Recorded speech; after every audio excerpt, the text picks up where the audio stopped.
Welcome to Corrective Consciousness episode 256, the podcast where we explore the inanity of pop culture. I'm your host, vysethebold, and this is... Lotus Prince. And Dracologist.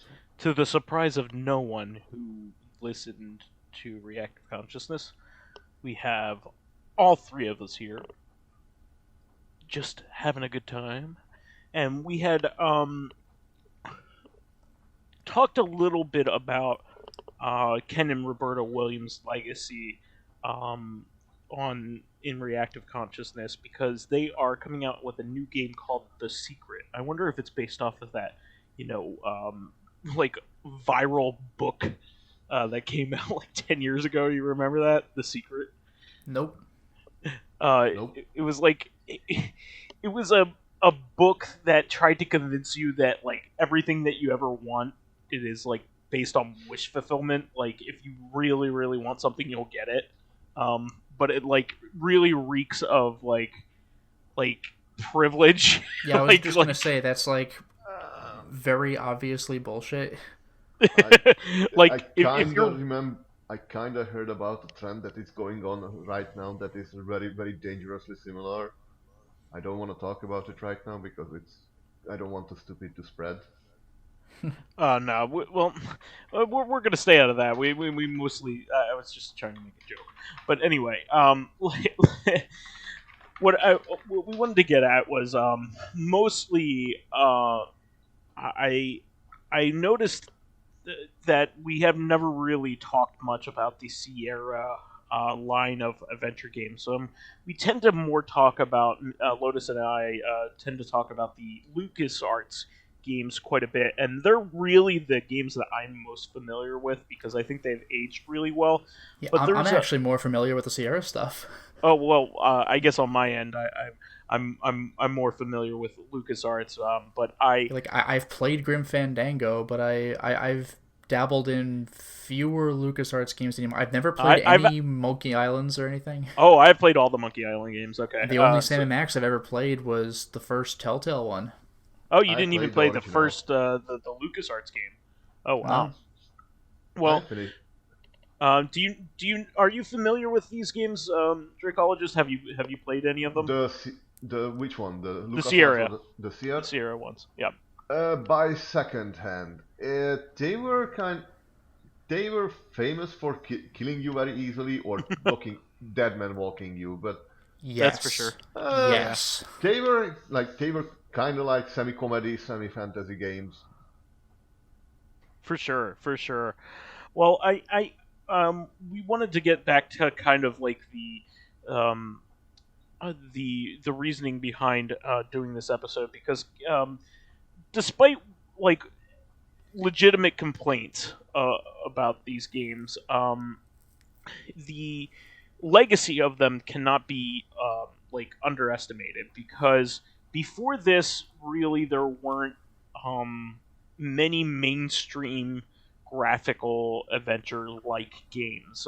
There's That was probably the some thing. prototype kind of stuff, but Yeah, like there was text stuff, obviously, like Zork and things like that. Mhm. There was they would eventually get cute and do maybe like ASCII pictures to give you kinds of visualizations. But King's Quest was novel because there's your character on the screen, but if you press the arrow, then he moves. Like you can control your character, which was insane for the time.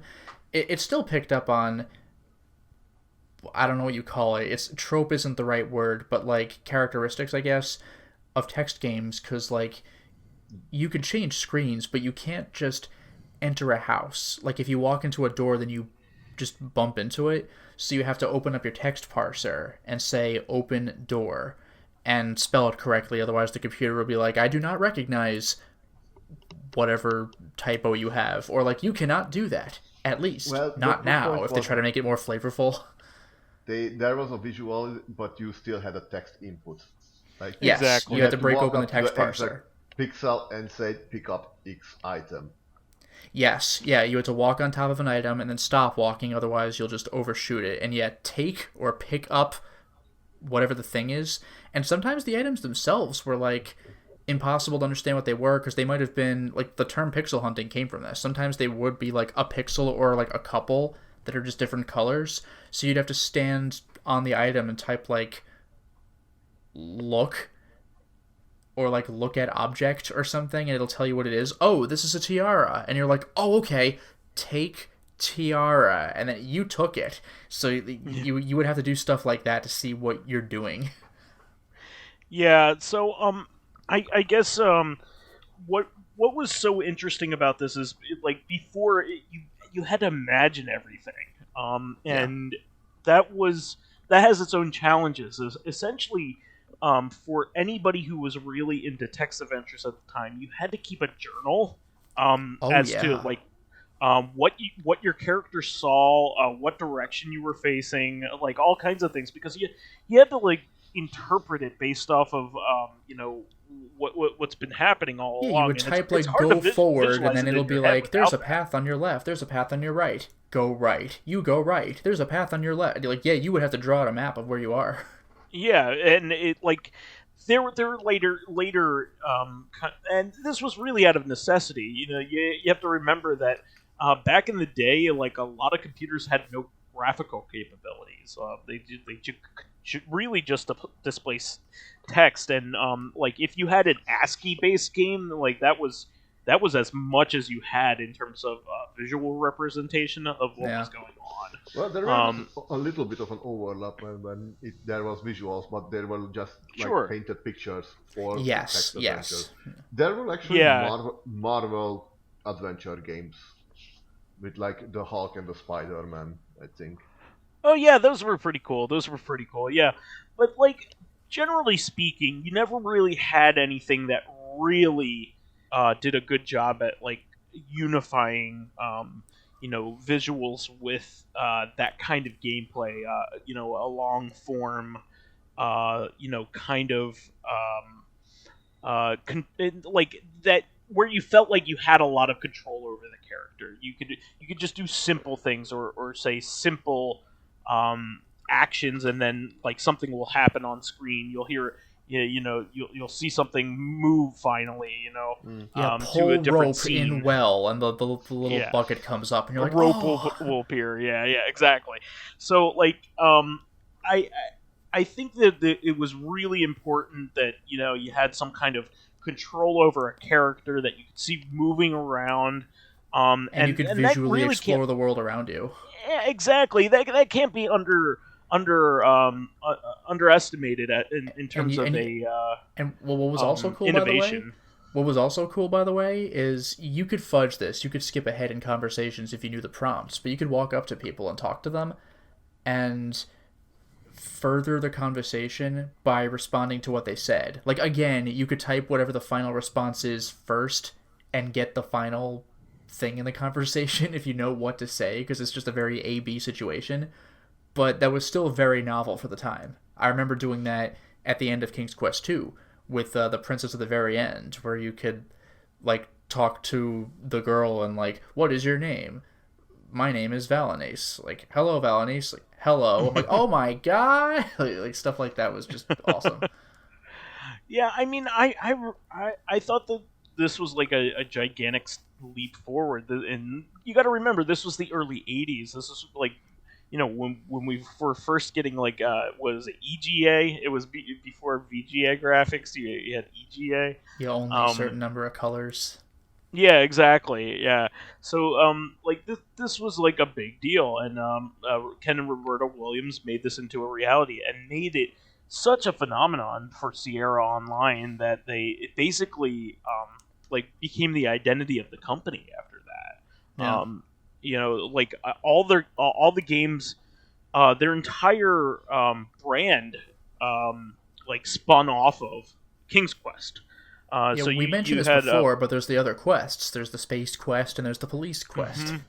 And they all had a significantly different feels. It wasn't like you were going to be playing, like, this is the fantasy version of this, or this is the space version of this. Like, the basic gameplay of Space Quest was similar, but the attitude was wildly different. Yeah, I mean, we talked about Police Quest, but Police Quest was, like, the simulation game out of bunch. Like you were literally role playing as a realistic cop, like to the point where like you can't shoot anybody or anything like that unless you have very good cause. Again, I just as I said in the previous recording, there are moments where the game turns into a little bit more thriller-like, an action like. Well, yeah, it does, but like you have to work there, towards and nobody it. fucking got there because nobody's that good at the game. Yeah, because you have to pull people over and give people tickets in the with the correct procedure. You're given like a police officer's like field guide in order to follow it step by step to make sure that you do it correctly, or else you'll enter some sort of fail state.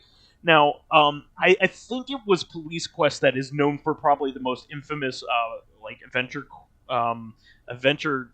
puzzle of all time, the one where you have to shave the cat and give yourself a mustache. Isn't it one of the sequels that?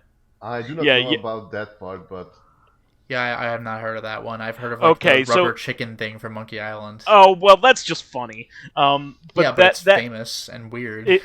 That one's famous and weird, but you knew what to do with it because you know how a pulley works. Like it's something that exists in real life that people would understand. A pulley interacts with a rope. But I don't know. Like I personally, I think one of the more infamous puzzles of all time would probably be from King's Quest 1, because King's Quest 1 leans heavily into the fairy tale stuff, like Dracologist had mentioned during Reactive and this, I believe. But you run into a small person who goes, if you can guess my name, I'll give you 3 chances to guess my name. And by the way, there is zero logic in the video game that would tell you this. Like, you have to just know the fairy tale of Rumpelstiltskin. That's one of these other examples of, like, you need to know what the programmers were thinking. If you've never heard the fairy tale Rumpelstiltskin, you don't have a chance. You're not in a winning state. But the point is, his name is Rumpelstiltskin, but he keeps giving you these hints about going backwards or in reverse or whatever. So in later versions of the game, you type Rumpelstiltskin backwards. But in the early version of the game, it turns out that it was double reverse. Like A is Z, B is Y, C is X. So what you type is just a total mess that is the correct answer. Oh, wow. Yeah. I want to look up what it was. It's something absolutely insane. Like, it doesn't make sense. King's Quest, Rumpelstiltskin. Where do we have his... Yeah, it's IFNKOVHGROGHPRM. That's his name. Wow. So, like, it was later... I don't think patching makes sense, but a later release was just Rumpelstiltskin spelled backward because, come on. Yeah, exactly. I love ciphering. Is it called ciphering in video games? Yep. Yeah, but the Police Quest one that I'm talking about is you need to get like a fake ID in order to get into some place. So you need to alter your appearance so you can go to like the ID maker to get like a real ID taken of you, and so you're like, okay, well, what do I do? Well, it turns out that you need to give yourself a mustache, and like you would think, oh, okay, I just need to buy like a fake mustache, but the game wants you to intuit that a cat that runs by you for a brief moment is what you need to catch. Yeah, and then shave to get a mustache. That's so insane logic and crazy reflexes. Well, there's a bit like that in King's Quest 5, where there's a cat chasing a mouse, and you have a very small window to throw a boot at the cat to get it off the mouse's back. And if you don't do that, then there'll come a mandatory point later in the game where you enter some tavern, and guys beat you up and tie you up, and the mouse would come by and nibble your ropes off so you're free. But if that doesn't happen, it's game over, and you're not going to know that until it happens. Yeah, that a lot of people are convinced that they really just wanted to sell, guides at that point, and I can believe it, or sell airtime on those like there were hint books telephone, as well. Hint telephone numbers that you could call. Yeah. So, and that makes a lot of sense because Japanese video games also had that going on too. My favorite example of this is Kingsfield's, like Japanese Kingsfield 2, but American Kingsfield 1. Long box on PS1. I've mentioned this before. My copy of that actually has a Kingsfield themed phone card, like for the hotline. It's fucking nuts. It's so funny to me. But yeah, I mean, this stuff is all like, the bad side of it. But like, there was a lot of good. I mean, there was a reason people played these games back in the day. I said in Reactive that like one of the things that you might not realize is the games that we talk about these days, the Monkey Island games and all those, the LucasArts ones, they were actually like the fledgling company. They were the company that was more like refined, distant second place to Sierra, and they were games for nerds, and they were cult favorites. They're famous today because people have given them attention, but back in the day, the King's Quest games were the ones that were popular.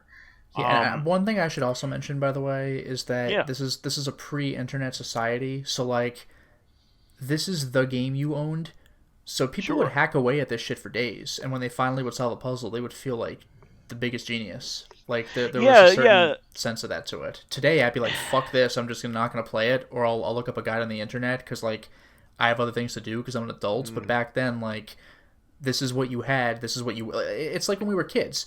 We had like 3 video games for our consoles. You played them over and over, and you got good at them. Yeah. And there wasn't any, this is a bad game, this is a good game. It was like, I must be bad. Yeah, I gambled $50 on this game. This is what I have now. Guess I'll learn to get good at it. When I was a kid, I always just assumed I wasn't good. Like, not that there was, like, bad design.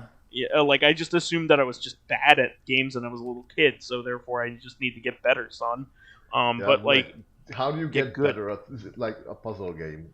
Yeah, exactly. Well, I'm clearly not smart enough. You just think about it forever and try various things. Like, Sierra was famous for just plug away. Use item on thing. Oh, did that not work? Use other item on thing and just click all your shit. Or in the old days, type all your shit until you ran out or until you solved something.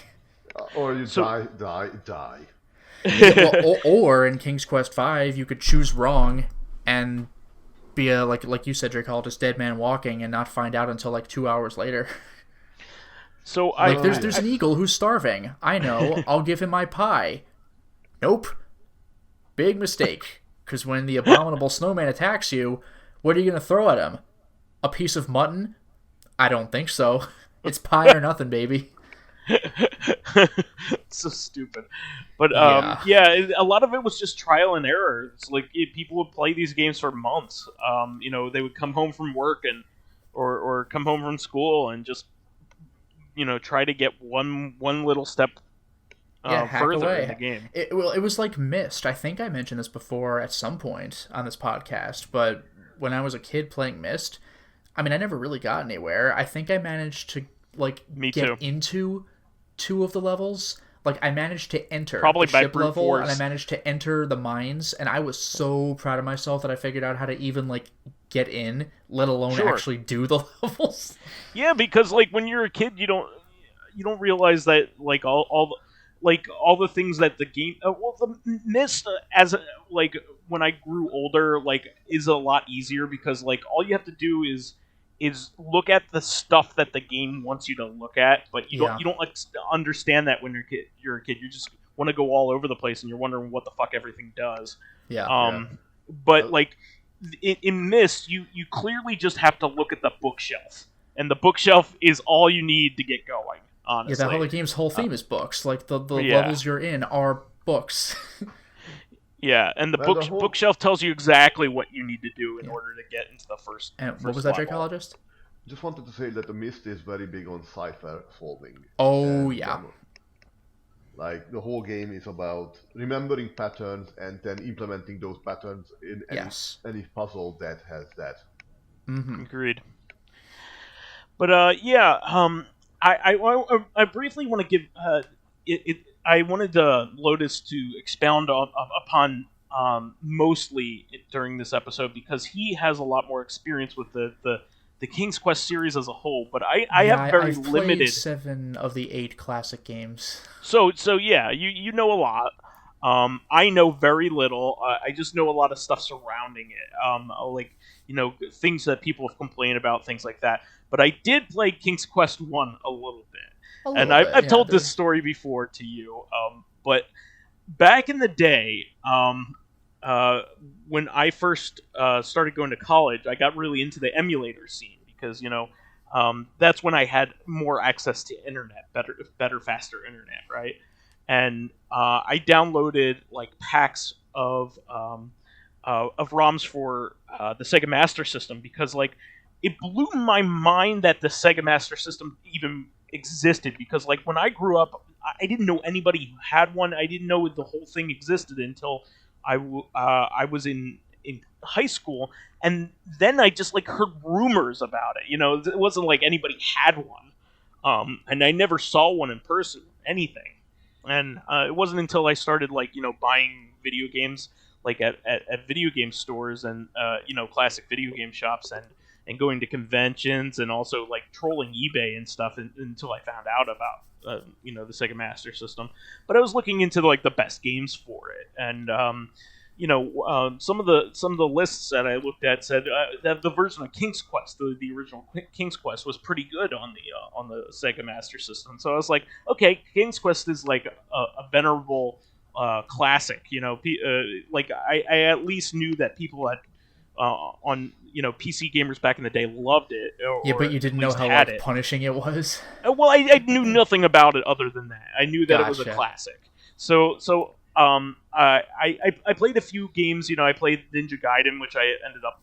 That's still one of my favorite games of all time. I love on the Master System. Master System. Yeah, the Master System. That game is weirdly fantastic. It's a lot better than you ever think it would be. I played quite a few of the really good games. Shinobi and all the games that Sega Masters. Yeah. Shadow Dancer. Yeah. All the games that the Sega Master System is known for.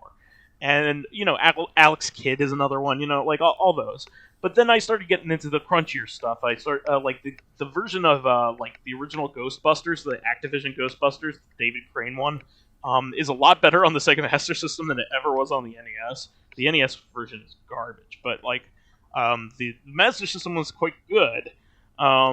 It's just kind of funny. That game has adventure elements, too, but then I was like, I want to get into some of the crunchier games, like Phantasy Star. The original Phantasy Star is like one of the big ones, right? And then the games that have like saving capability that you need multiple hours to play. So I was like, okay, King's Quest, let's go. So I get it. I start playing it, and I walk into the moat on the first screen. Yeah, you're right in front of a castle with a moat. Yeah, and my character just fucking dies because you don't tell him to swim. Immediately. And I said, all right, I'm done. I don't even remember if you could swim in King's Quest 1, could you? Oh, so you just die, yeah. I don't even remember that, because in King's Quest 2, I know you could. If you typed swim quickly. If you didn't, then you fucking died. Yeah, and I just didn't realize that that's part of the macabre humor of the game. Like, killing you on the first screen is supposed to be funny, but I didn't get that. Yeah. Well, no, what got me, though, I have a similar story, although it didn't happen to me, because I grew up with King's Quest 2, 5, and 6. Sure. So I knew what adventure games were, but those weren't conventional at this point anymore. So similarly, I was in college, and some friends of ours had downloaded not a Master System emulator, but an NES emulator. Which had King's Quest 5? Yeah. Yeah, so there's it's one of the most famous parts of the entire Konami, series. In the very beginning of the game. That one's a Konami published game, isn't it? I don't know, whatever. Sure. But there's a very famous part early in the game where when you walk off to the right, there's a snake waiting for you, and you're supposed to, at some point elsewhere in the game, get a tambourine from somewhere and loudly make noise with the tambourine to scare it away, which, by the way, makes no sense in real life. Yeah. Because snakes don't care about hearing. They don't get care about scared vibrations. by that. Yeah, they don't get scared by that. That doesn't make sense. Don't worry about it. Doesn't make sense. But in any case, that's a very famous screen because your little annoying Navi friend, Cedric the Owl, goes, "Look out, Graham! A poisonous snake!" Like the way he says it. And by the way, snakes are venomous, not poisonous, so never mind about that. But like you're not gonna hear the voice acting on the NES. But like my friends didn't know the game. I kind of did. I hadn't beaten 5 at that point. But they walk to the right, they see a snake, and they're like, "Oh, it's a snake. Well, how do I deal with this screen?" Because similarly, they weren't thinking like, "Oh, I have to explore elsewhere to get an item that I need to come back here." This is one of the first screens. I probably deal with it right now. He walks forward, the snake bites him, he dies. And he's like, "Wow, this game sucks." And I'm like, "No, you guys don't understand what the game is. It's puzzle solving. There's no combat. Like, you didn't have the answers, so it punished you." But those games are like that. I actually found a few weird games that was like a combination of like not dungeon crawling, but like actual adventure game where you like have combat and puzzle solving. I've been playing Quest one for lately, Glory. Fear Effect. Yeah, Quest for Glory. I was gonna say. Actually, like Dragon. I wanted to say Dragon Lore, which was an interesting experience. Yeah, I don't know I was that one, though. Quest for Glory was another Sierra Games, like actual RPG with stats that carry over if you import a save file to the next game, which is pretty badass. Yeah, that's one of the rare instances where they made a game that was a combination of like Wizardry or Ultima plus. There were what, 5 of those games? There was at least 4. At least 4. I'm pretty sure there was 5. I just don't know if there was more. Yeah, as is most of the cases with a lot of these adventure games, when they went 3D, they all stopped because none of the 3D versions were any good. Well, we'll get there. But regarding King's Quest, so yeah, King's Quest 1 was the first, right? King's Quest 2 Graham, was right? Yeah, not even. You're Sir Graham. You become King Graham at the end. Graham in that one. You become King Graham at the end of the game because you've proven yourself. Because King Edward is dying, and he wants you to bring 3 treasures from the world to him, and then those become like your treasures throughout the series. What are some iconic scenes in the first game other than the moat, obviously? Well, I don't know about scenes, but like there's Rumpelstiltskin, there's fairy tale stuff, there's a dragon that you could either kill. That had a lot of puzzles that you could solve the right way or the wrong way. Because the thing with those games is you can beat them, but the game scores you. You can see how many points you have, and like true completion is getting the maximum score out of the maximum amount of points. So like when you encounter a dragon, you can stab it with a knife or a sword or whatever it is you have on you, killing it, and that'll get you points. But you'll get more points if you can beat it without killing it. So when it's breathing fire at you, if you throw a bucket of water at it, it's just like, now what do I do? So like stuff like that. The game gave you alternatives, which was also a clever idea at the time. But you come back to the king. I only played some of King's Quest 1, so I don't have intimate knowledge of it. But when you get back to the castle at the end, it ends where it begins. You come back to the castle with the moat, and you go in, and you're like, "Hey, Edward, I did it." And then you become the king. And then from that point onward, you are the king. So in King's Quest 2, you are King Graham. And you're going out, and I forgot how you got here. I forgot how it worked, but you end up in some other place that is not Daventry. And you have to explore this place and do what you can to, I don't know, solve various puzzles. This was one of the biggest dead man walking traps I've ever seen in a game. There's one bridge that when you cross it, there's a door just with nothing behind it. There's just a door just sitting there. And if you try opening it, it's locked.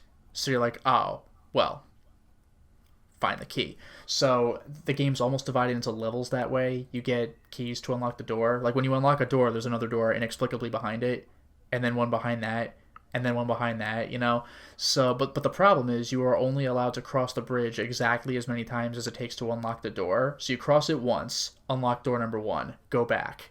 You've now crossed it twice. And then cross it 3 times, unlock door, go back. That's 4.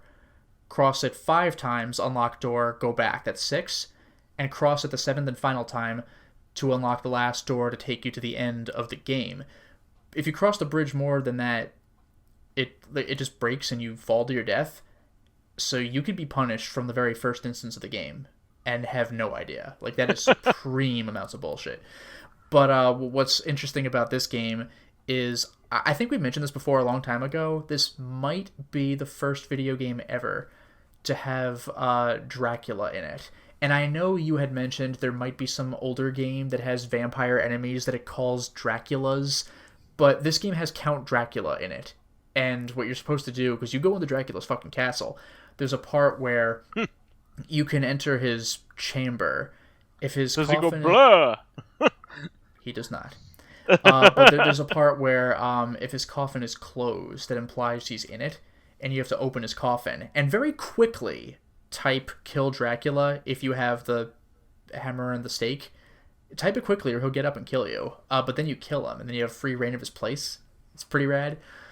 King's Quest 3, actually I lied. I've only played 6 of the classic King's Quests. King's Quest 3 I have not touched, but that game is very hard. You play as... Isn't that one considered like the hardest one?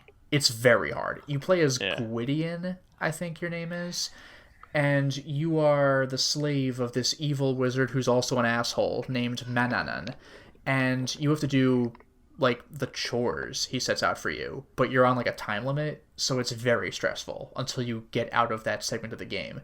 But what you ultimately do is you look up his wizard's book to find a way to make this piece of food that when eaten will turn the one who ate it into a cat. So you defeat the wizard that way. He's a cat now. Fuck you. Bye. And then you go on like your real adventure where you save...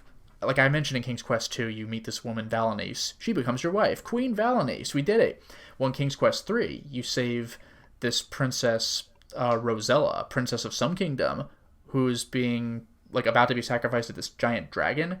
You save her, and then, big reveal, you're not actually Gwydion. You're her brother this whole time. You are Alexander, which means technically you're the prince of the kingdom. So you're Graham's son. Can you believe it? Now, wow. King's Quest 4 is a big deal, because I think that might be the first game to have a female protagonist, because you play as Rosella in that game. Yeah, I think that got a lot of attention back then for that, because there weren't barely any female protagonists in video games at the time. Maybe even zero. I'm not even sure. This might be the first. I'm trying to think. Yeah, I got nothing. Graphically, it's certainly the first. Metroid. But, did that come before King's Quest 4? I would think that Metroid's 85, I think. Yeah, take a look at King's Quest 4. But you go on your own adventure where there's this, like, Graham is dying because he needs this magical fruit to restore him or something like that, and you gotta go out and get it. So you're in this adventure in this other realm, and you have to stop 88. this. All right, fair enough. So Metroid would have beaten it. Fair enough. Yeah. And Baraduke too, as well. Sure, yeah. But so you have to go and save your father at this point. But you enter this evil kingdom with this evil green witch, reminiscent of the Wizard of Oz, and she has this son Edgar who doesn't seem evil. He's just kind of like, yes, mother. He doesn't seem like that bad of a guy. You manage to defeat his mother and restore him to normal human form and go back home and save your dad. By the way, you can get a bad ending in that game. Graham could fucking die if you take too long. Jesus Christ. Yeah, you can beat the game and have a bad end. But you can do that, and Edgar's like, I like you, and you're like, yeah, you seem pretty cool, but I gotta take care of this shit right now. And so you just kind of leave off that way. King's Quest V was a big deal because it was a point and click. Because this whole time, you've been controlling characters with the arrows and using a text parser to do the commands. King's Quest V, you moved by clicking, you did things by clicking. Instead of a text parser, you have a walk icon. Click the walk icon and click where you want to walk. You have a hand. Click on it if you want to grab something or open a door. You have an eye. Click to look. You have a speech bubble. Click to talk to people. And what's funny is you can get silly messages if you click the hand on a person or the talking icon on a door or something. It'll be like, it's a door. That was the beauty of it. If you click wrong, you could get funny flavor text. But in this one, the evil wizard Mordak has shrunk and stolen your entire castle with your family in it. You were just out at the time. By coincidence, he missed you. I remember that one. Yeah, that's the first one I think I've ever played, although I beat KQ2 first. So yeah, the Evil Wizard there's Mordak, there's a lot of love for this one, I would think. Oh yeah. And it has voice acting, which is very obviously done in-house. It's very funny. But the Evil Wizard Mordak has stolen your house and your family, and you're like, oh my god. And it turns out, you'll see a cutscene where he's holding Alexander like in his hand, because Alexander's small, and he's like, what the fuck did you do to Mananan? Because it turns out Mananan, I think, was his brother, and that was 2 games ago. So you're like, oh, we're coming back to this? Oh no. So Mordak is really pissed that you turned his brother into a cat, who can, by the way, talk, but Mordak keeps like hanging Alexander by the cat because the cat wants to like kill him, and he's like, oh, I'm gonna do it, and you're like, oh shit, I gotta deal with this. So you go through all sorts of adventures and finally encounter Mordak in his palace, and you beat him in a wizard's duel, and you trap Mananan in a bag. Like, you just kind of leave him. I don't know. But you defeat Mordak. You straight up kill him, because it's like, do you remember how it worked in in Disney's The Sword and the Stone, the Wizard's Duel? Yeah, isn't it basically just dueling concepts? Yeah, but eventually, like they turned into like animals that would fight each other, and eventually he's like, exactly. I turned into a disease. Beat that. Yeah. It's like, oh fuck.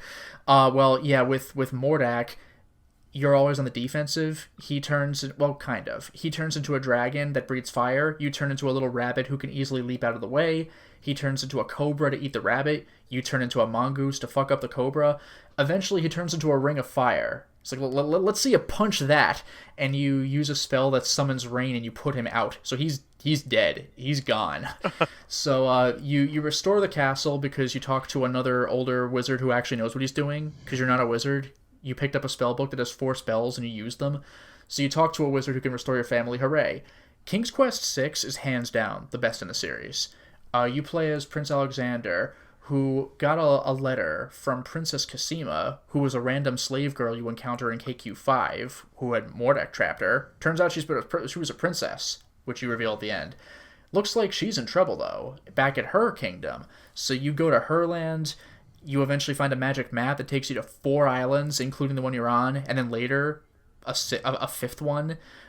This game has a long ending and a short ending. The long ending involves you going to the land of the dead to talk to her parents, who were murdered by the villain of the game. You meet Death himself, and it's the most badass scene in the entire series. It's amazing, because you're like, I challenge you, Death, to restore these souls. And Death is like, what? You want me to just give up 2 souls from the land of the dead, who are rightfully dead? I didn't come to the land of the living and just steal them. They died. You want me to just bring them back to life, and you also want to leave alive? Are you out of your fucking mind? And you're like, I'll challenge you to do it. And Death is like, all right, let me come up with a cool challenge that you're never gonna do. Make me cry. There's my challenge. Make me, Death, who has existed for aeons and has seen every misery, literally, that exists, make me cry. Do that. And you're like, oh. And so you gotta find a way to make that happen. It's freaking great. The game has rotoscoping for some of the action scenes, like the duel at the end of the game. It's gorgeous. The voice acting is very smooth animation. Yeah. It is. The voice acting's high quality. In fact, the guy who voices Alexander is the guy who was the Beast in Disney's animated Beauty and the Beast. Robbie Benson. Yes. There's a princess of the winged people of the Isle of the Sacred Mountain, Lady Celeste, who was voiced by Minnie Mouse, the voice actress from Minnie Mouse. Yeah, I was gonna say, nearly every single one of the voice cast in this has a Wikipedia entry, and that's they got Tony common. J. They got Tony J, man. He's great. He's Captain Saladin, the dog guard, because guard dog. There's a lot of puns in these games, and he's the gate in the Land of the Dead. He's just gate. You have to get past him with a riddle. Yeah, it's Tony great. J. The Elder God in the Legacy of Kain game. Legacy of Kain and the Infinite. What was his name? The Undying one, or no? He was some kind of necromancer. He was Megabyte in Reboot. Wow. Yeah. No, I think like in Planescape Torment. He was in Hunchback of Notre Dame too. Oh, I don't know Planescape, I'm afraid. He was Hunchback of Notre Dame, like in the Disney movie. He was like a sort of undying entity in, I don't know what was his name, but yeah, he was in. God bless that actor. He was in Beauty and the Beast as Monsieur d'Arc, the guy who runs the insane asylum. The guy who had like one line. Yeah, exactly. I love it. And now that you mention it, I can hear it. Yeah, it's like he has like 2 lines in the whole movie. Yeah. But so yeah, King's Quest 6 is like hands down the best, and the ending depends on how many puzzles you've solved and how many people attend your wedding, which can include your parents and sister, by the way. King's Quest 7, you play as Rosella and Valenice, and the game's more cartoon animated. The animation's pretty good, actually, it's kind of funny because it was animated by the people who did the Zelda ZDI games. But the animation actually looks pretty gorgeous in this game to a degree. There's a bit of jank to it, and you have to stop this evil villainess. Oh no, I forgot her name. It's some on the nose name, like I'm the bad guy kind of name. I forgot what it was. But in addition, Edgar from fucking KQ4 comes back. I believe. I think it was him. He turned into like a troll or something. He's been magicked, so you gotta free him from that. This is gonna make me mad though. The villain of King's Quest 7. What was her name? It was some on the nose. Femme fatale. What'd you say, Cruella de Vil? Ha ha ha. Yeah. But this is gonna drive me crazy. There's an evil enchantress. What was her name? But yeah, Rosella is searching for up this location. And Militia. Oh, Lady Militia. It's right there. Yeah. But Rosella is searching for a location, and Valenice is searching for Rosella. I like King's Quest 6 better, but 7 does have its charm, and it makes more efficient the actual gameplay.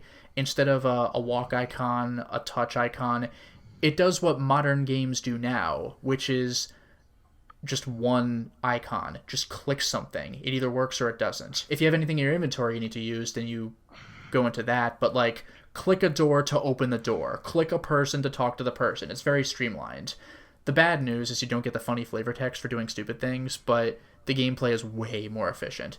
Then there was King's Quest 8, which I have not played because no one's played because it's a gigantic piece of shit, but it was supposed to be a darker take where a lot of Daventries become literally dark and people have turned to stone. This is Mask of Eternity, and you play as a guy whose name I forgot, and you're walking through a full-on 3D environment. It sounds delightful and ambitious, but it's incredibly clunky gameplay and fun for no one, and very slow. And it doesn't work on modern systems either. Yeah, it's one of those games where you need to like jump everywhere to like not crawl. You know how in Symphony of the Night you backdash through the entire game? It's like that. Now, there was a good King's Quest that was made afterward. I think it's just called King's Quest. It's just called King's Quest, yeah. The distant sequel where Christopher Lloyd voices very old Graham talking about his younger adventures. I've heard that one's quite good. I haven't played it yet, though. It's divided into episodes, but it's apparently very charming. But that came much, much later. Oh, this was recent. It was on PS4. Yeah, PS4, Steam, Xbox One, I think.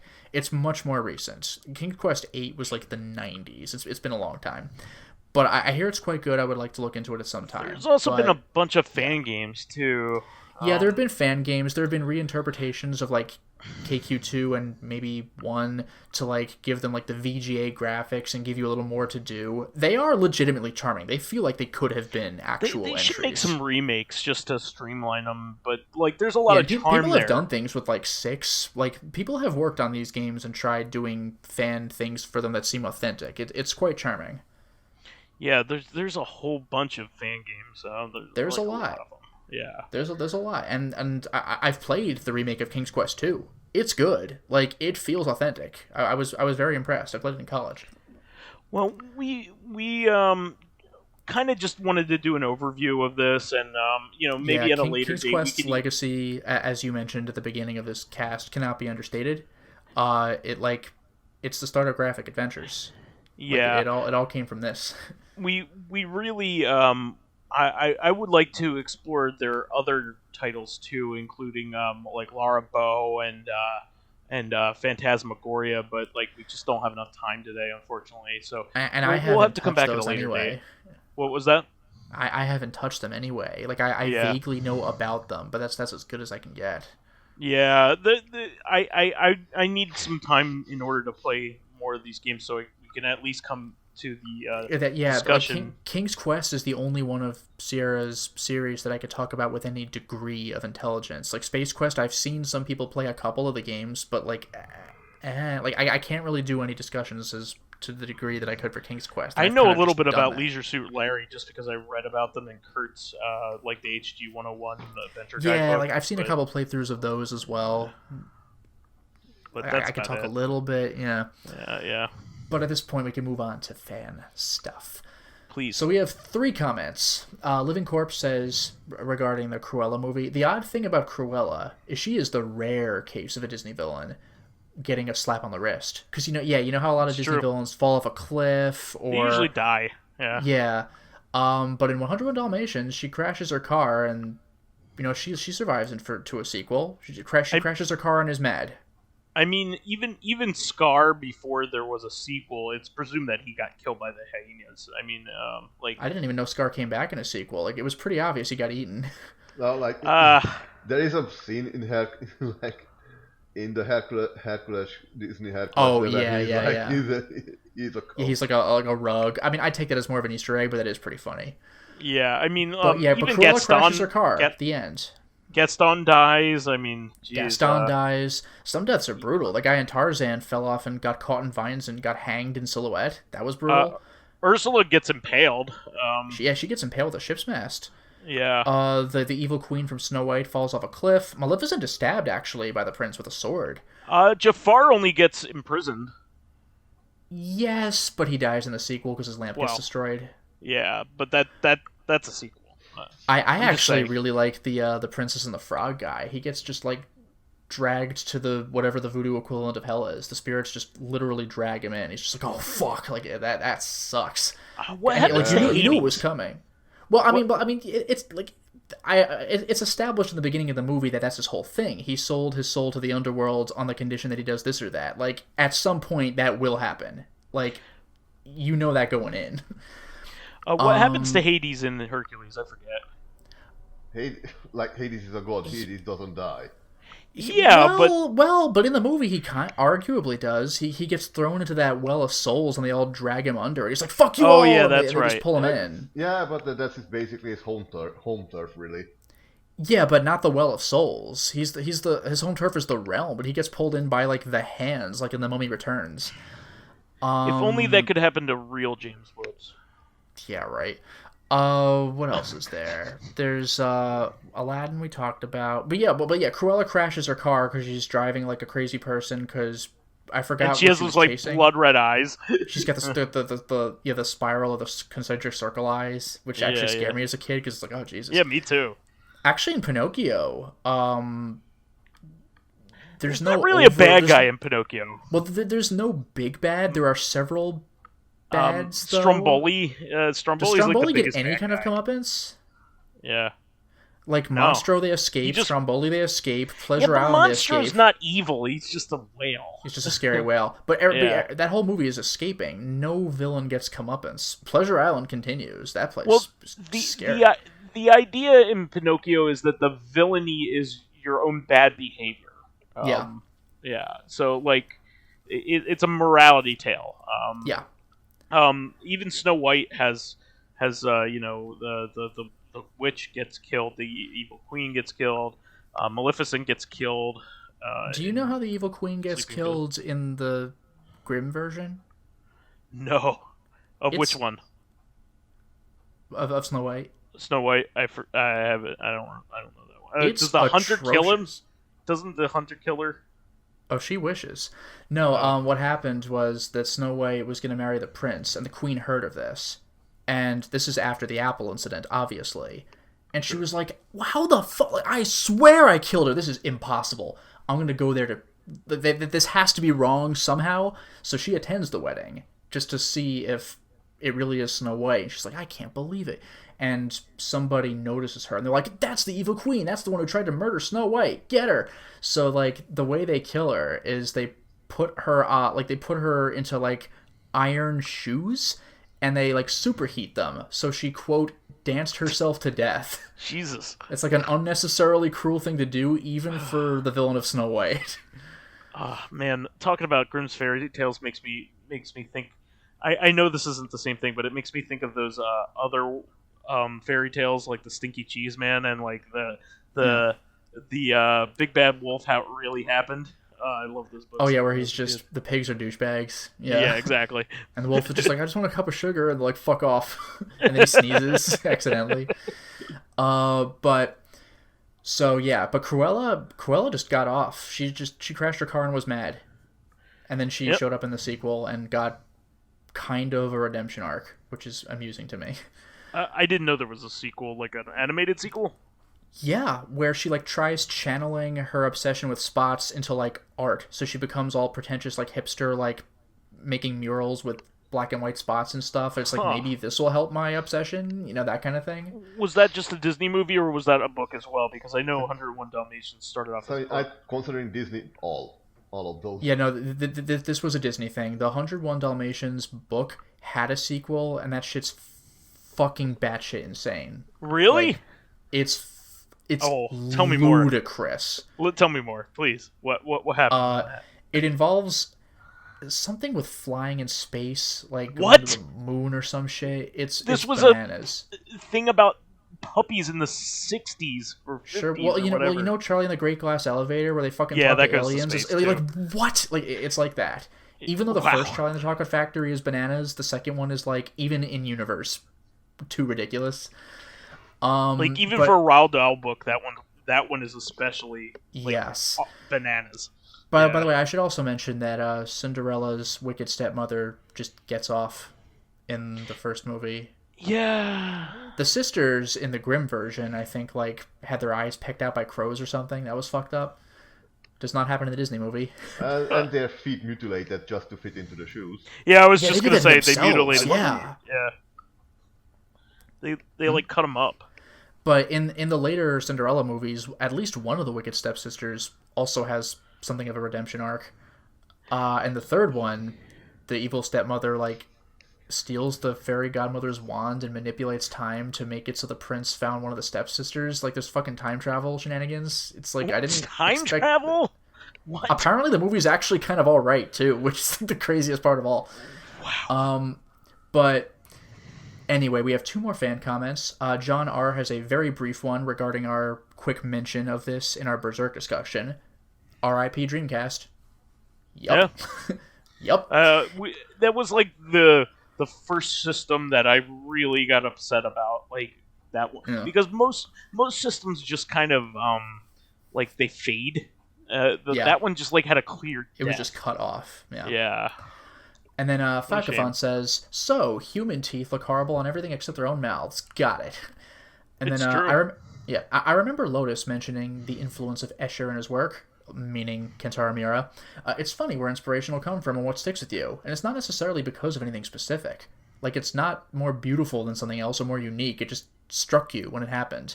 Maybe that's why I have such a fondness for Overblood, even though that game's not good. Yeah, like, I get it. There are certain games you grew up with that you just stick with. Like, yeah. I get it. For me, it's Quest 64. Yeah. No, and then I think that game has its charms, though. I think it's very aesthetically pleasing. That which game. Which one? Neat. Quest 64. I mean, yeah, it does. That but game like, has its charms. If you have a list of RPGs to choose from, Quest 64 is never going to be like, today's the day. This is the one I'm playing. Yeah. There's always something better. So the question is also from Vakafon, and heads up, this is our last question. We have no more after this. So he asks, are there any unfinished series, like any type of media, that you wished could have kept going? Because this is obviously coming off of the Berserk discussion. Yeah. I remember reading a manga about a magic school where the ending just, like, everything abruptly ends. I think it was because the author wasn't making enough money to continue the series, which is pretty damn terrible. I forgot the name. Yeah, like, well, Gantz just kind of ended. Like, it had an ending, but it just hastily wrapped up. Xenosaga episode 3 also that made that answered any question. Yeah, it didn't feel like a culmination. It was like, thank God we got out of this one. Yeah. And Xenosaga episode 3, same thing. Like, it had an ending. Thank you for that. But it was very hastily like, we gotta finish this shit now. It just felt like that. I mean, what's been good about like stuff this day and age is anything with like a decent cult following has gotten like an answer to to a lot of the stuff that they've always wanted. Like Twin Peaks, for instance, had a very abrupt ending and nothing made sense, and then they made the new series, which definitely does feel like an end. So yeah, actually wrap things up. Yeah. The Golden Sun, Dark Dawn. I actually don't know what the plot is, but apparently that game ends on a cliffhanger, and we just never got another follow-up. There's Castle. That series ended, but it obviously ended on a series finale, a season finale rather than a series one, and they just put in some like brief montages of the characters apparently having gotten through that situation and being happy together, but it's very obviously tacked on. Like, that was not the intended ending. You could tell. My wife was really upset when Netflix canceled Santa Clarita Diet. That show in particular was really fun. It was a show about Timothy Oliphant and Drew Barrymore becomes a zombie at the beginning of it, and they have to like manage the fact that she's a zombie. But she's not like without her mind. Like she's like a sentient person, but needs to eat people.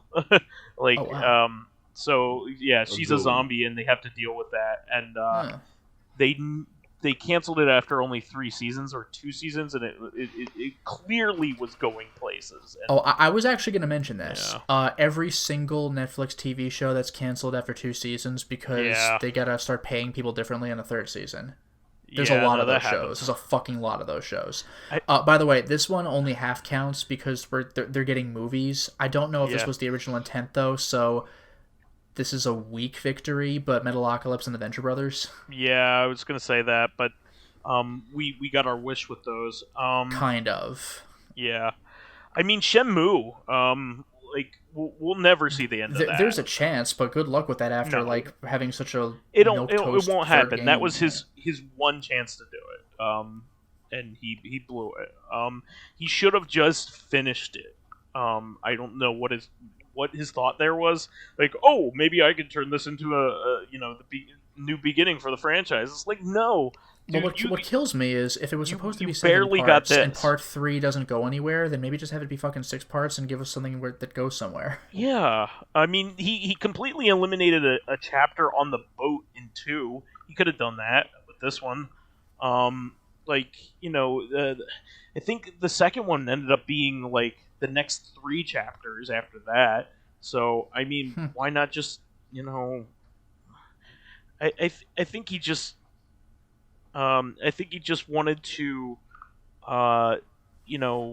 get a start on things. He didn't realize this was going to be his only shot, but he should have acted like it was his only shot. I mean, really. Yeah, even Shenmue 1 and 2 weren't exactly the most popular games when they came out. Their following is very cult. For me, let me see here. The Princess Bride was supposed to have a sequel. A book sequel. Yeah, isn't there like a couple chapters of them? And then and there's a couple chapters, and he died after the second chapter. That bothers me because I would love to see even a TV series of The Princess Bride. I think that would be really charming and good. But it would need to have the heart of the Rob Reiner directed movie. So. Well, speaking of which, The Heart with Rob Reiner, from what I've heard, because I haven't read it, but I heard that for the second book, it's like a shitpost. It would be wildly different.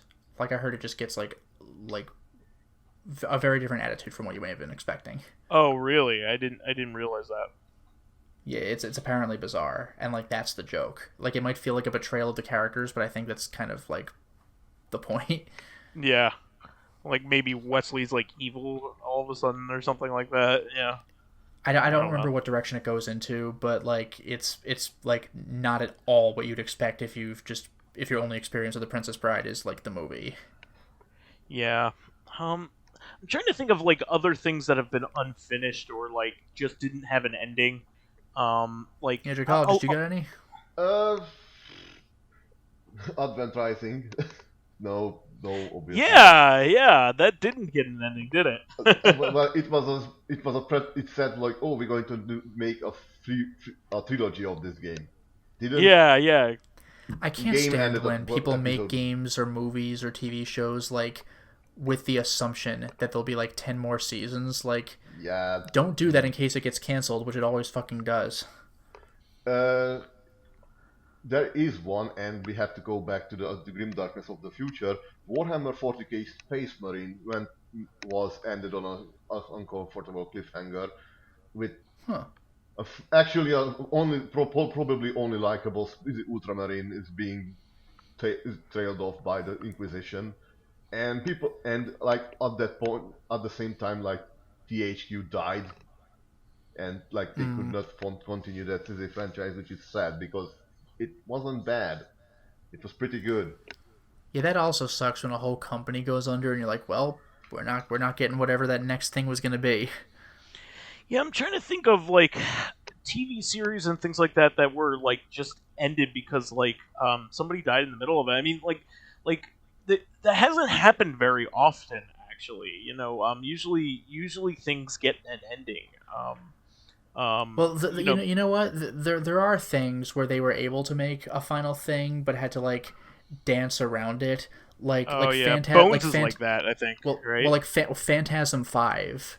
Like, they that's had to, right. Use what they could of Angus Scrim, the tall man, or like this is a bit of a weird example, but like Dolomite, the Dolomite explosion. Yeah, no, you're where right. The movie okay. very abruptly ended, which was kind of hilarious, but like they couldn't do more with it because Rudy Ray Moore died like while they were making the movie. So that the movie was really just like, awkwardly too, ends during a fight scene. Because the stuff he made for that movie was actually really funny. Yes. And not in the same way the other stuff was. Like he actually evolved in his sense of humor, and it was He had funny. magic powers and that shit. Yeah, exactly. He did something completely different with that movie that he had never done before, which I thought was very fascinating.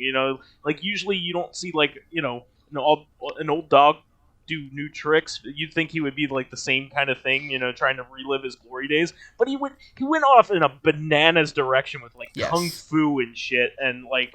He was doing. I mean, well.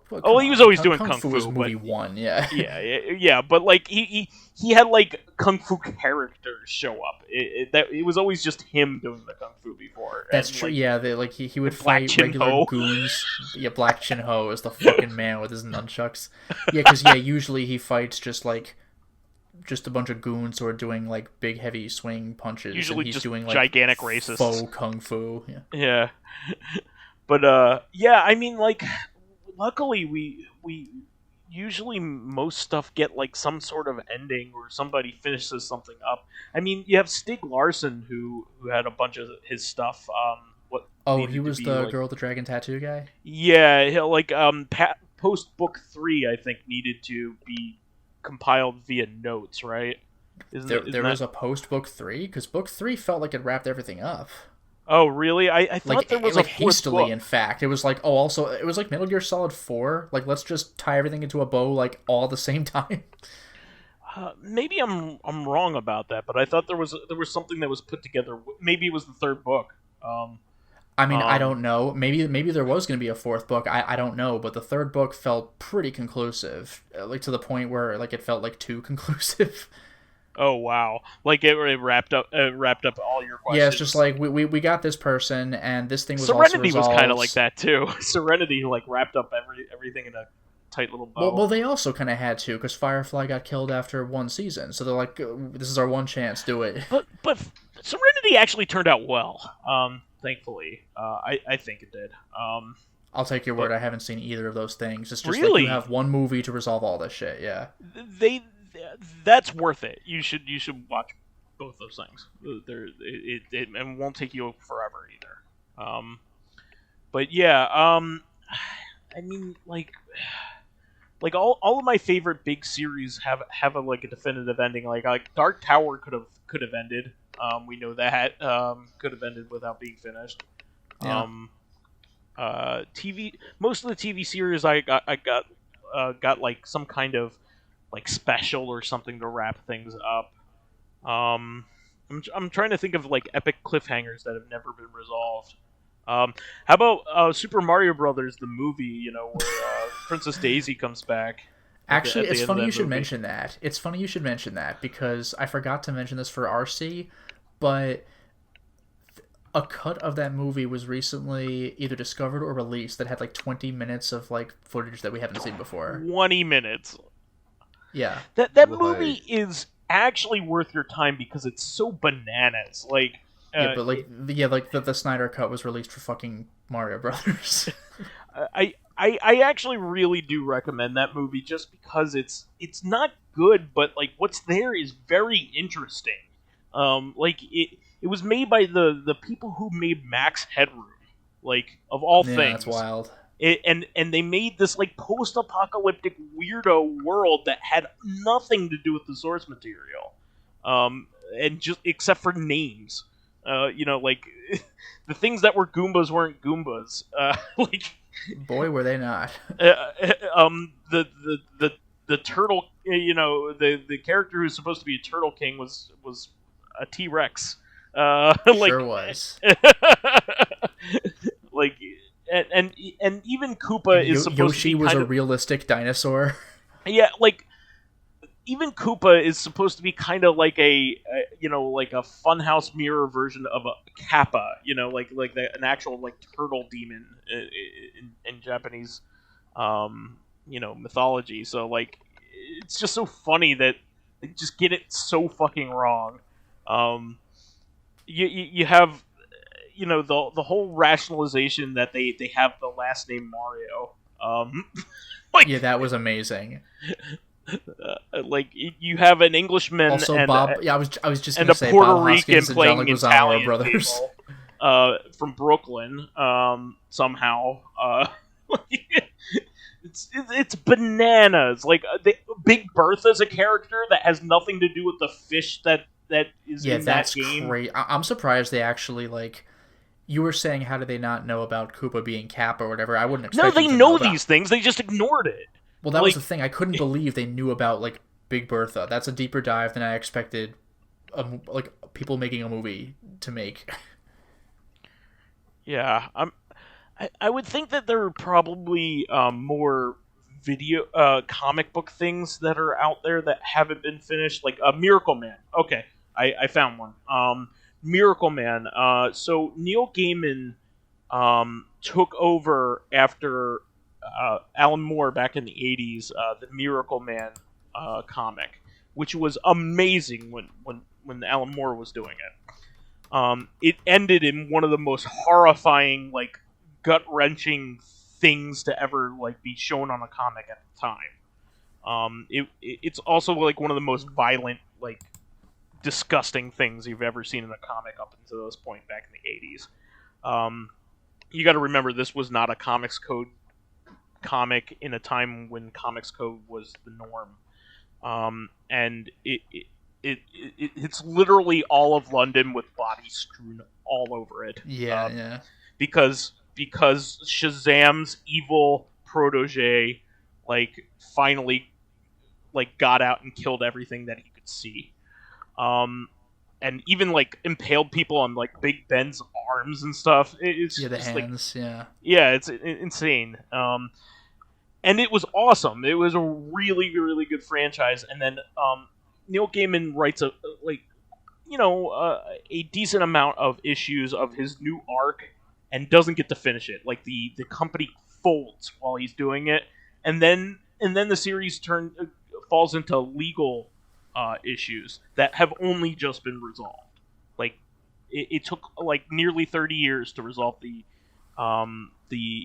legal issues with Todd McFarlane, and they finally got into a point where they could reprint them, and now Neil Gaiman's been supposedly working on the